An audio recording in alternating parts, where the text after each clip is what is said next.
Imagine a map. A massive world map, the kind we've all stared at since elementary school. At the very top of North America, there's a literal giant, Canada. By landmass, it's the second largest country on the planet. Looking at that map, you see a behemoth that looks like it should be dominating the global stage. But if we zoom in and look at the geopolitical reality as we head into 2026, we start to notice something a bit strange. Canada is currently going through a massive, high-stakes identity crisis. It's still acting like a main character in global politics, while its actual clout is thinning out faster than ever. We see Canadian leader Mark Carney stepping onto the global stage and preaching about the need for a new world order. They tell the world that the United States is no longer reliable. They argue that the world needs a new system where middle powers, like Canada, can lead with moral values and multilateralism. But here's the question. Why is Canada trying so hard to forge its own path? Wouldn't it be easier, more logical, and infinitely more efficient if Canada just followed the United States' lead? Why the pretension of being an independent power when, economically and security-wise, Canada is literally breathing through American lungs? To understand why Canada behaves this way, we have to look at their history specifically. Their obsession with the title middle power. Since the days of Lester B. Pearson, Canada has carefully curated an image as the nice guy of the world. They essentially invented the concept of peacekeeping. They love being the mediator. They see themselves as the conscience of the Western world. But that's a story from a different era of time, when the United States actually needed a polite sidekick to do the diplomatic heavy lifting. The problem is that modern-day Canada is still clinging to that nostalgia. They feel that because they have a massive landmass and a history of being nice, the world is somehow obligated to listen to them. But the reality of 2026 is that power in geopolitics doesn't come from good intentions or values alone. It comes from hard power, and this is where the Canadian delusion starts to crack. When the United States shifts toward America First policies or doubles down on Buy American mandates, Canada panics.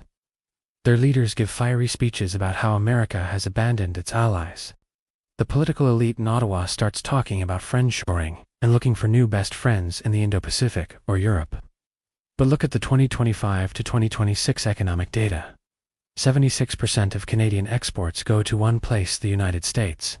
Nearly 25% of Canada's entire GDP is strictly dependent on trade with America. When Canada says they want to build a new world order because America isn't reliable, it's like a teenager living in their parents' basement, eating their parents' food, while posting on Twitter about how independent they are, and how their parents are irrelevant. The math just doesn't add up. There's an argument often used to defend Canada's ego. People say, hey, if European nations like France or Germany can have their own independent foreign policy, why can't Canada?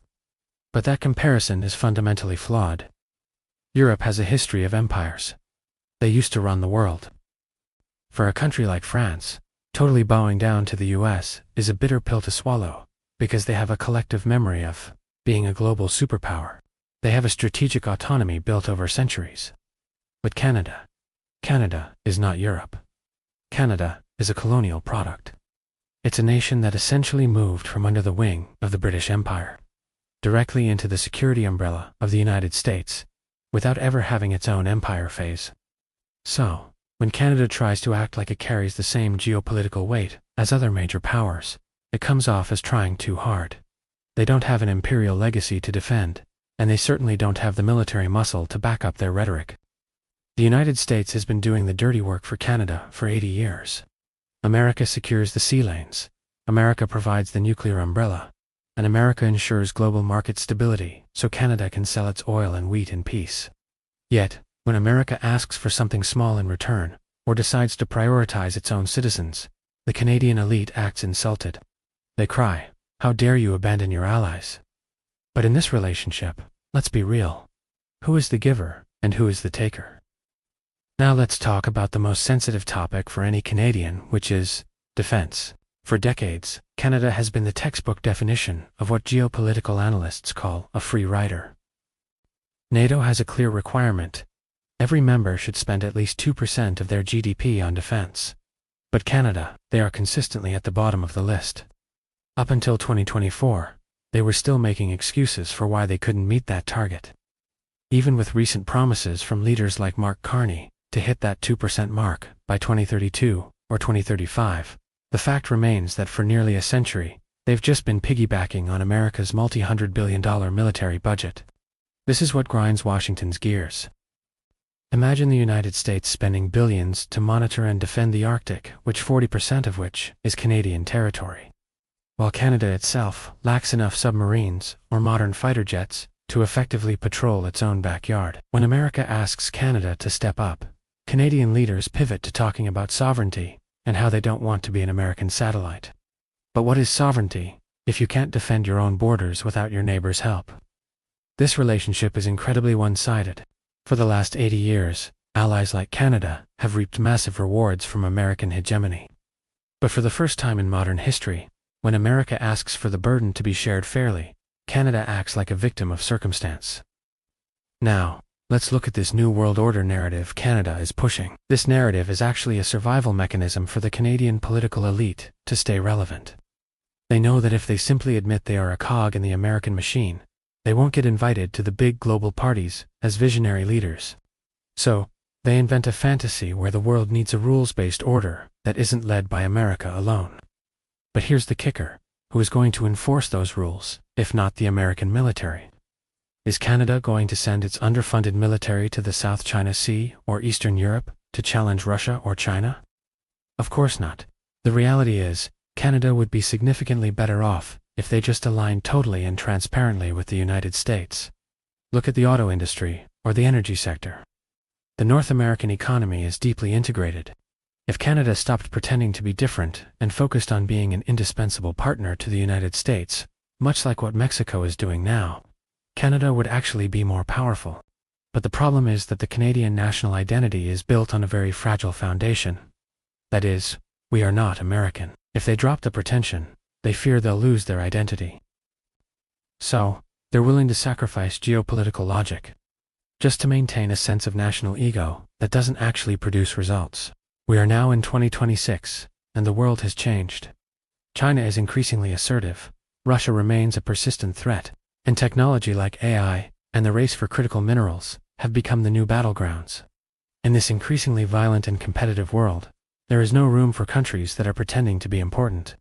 Canada has the resources, has the minerals, the strategic Arctic position, and a highly skilled population.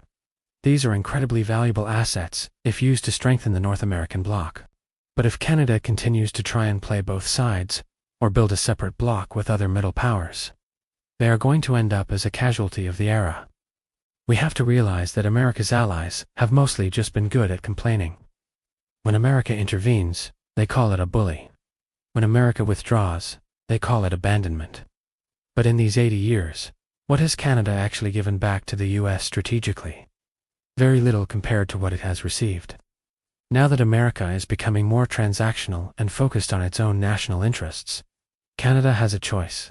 Either keep pretending to be a global leader, shaping a new world order, or accept the fact that their future lies in Washington, not in Davos or Brussels. In the end, Canada needs to stop the act. They aren't a fading empire like Britain or France. They are a lucky nation that happens to live next to the most dominant superpower in human history. To keep acting as if they have another choice is a dangerous gamble. Geopolitics isn't about who is nicer or who has the best moral talking points. It's about leverage and reality. And the reality is, Canada without the US is just a massive frozen field with a population smaller than some provinces in China or India. It's time for Canada to stop dreaming and start being the ally that actually contributes, rather than the one that just hitches a ride. Do you think Canada should keep chasing this middle power identity? Or is it time they admitted they are part of the American orbit for the sake of their own future stability? Perhaps we should discuss how Canada's geography is actually a golden cage they can never truly escape.